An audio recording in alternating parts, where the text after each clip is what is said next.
H1B visa जो है ज़्यादातर पूरे पहले तो समझिए कि H1B वीज़ा जो है 71% इंडियंस को मिलता है।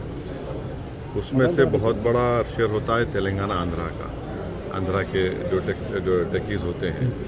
और इस बात का ख़ास ख्याल रखिए कि जो भारत को करीब 125 बिलियन डॉलर का रेमिटेंस होता है।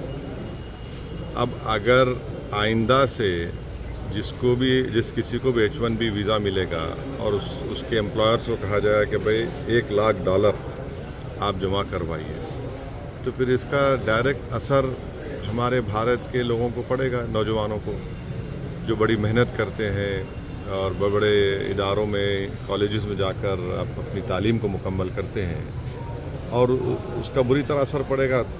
मेरी शिकायत ट्रम्प से तो है, मगर सबसे ज़्यादा शिकायत मेरे देश के प्रधानमंत्री से है। आपने अहमदाबाद में इतना बड़ा मीटिंग की, स्टेडियम में मीटिंग की, हाउडी मोडी किया आपने, ये क्या फ़ायदा हुआ बताइए? और हम लोग क्या कर रहे हैं?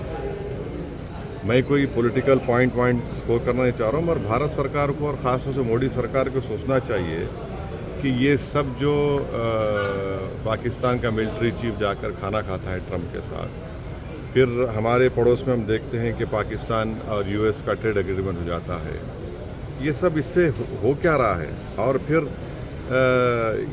ये अगर इस पर हम कंट्रोल नहीं करेंगे तो फिर नुकसान हमारे इन बच्चों का होगा।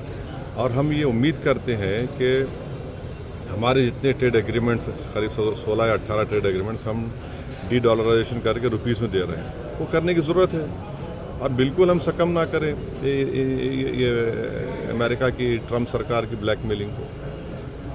ये सब चीज़ें हो रही हैं। इसका H1B वीज़ा ठीक है, अब जो फरवरी के बाद होगा जो सब कह रहे हैं, मगर बहुत बड़ा असर पड़ेगा ना, बहुत बड़ा असर पड़ने जा रहा है भारत के उन तमाम नौजवान लड़के लड़कियों पर जो बड़ी मेहनत करके आगे बढ़ते हैं।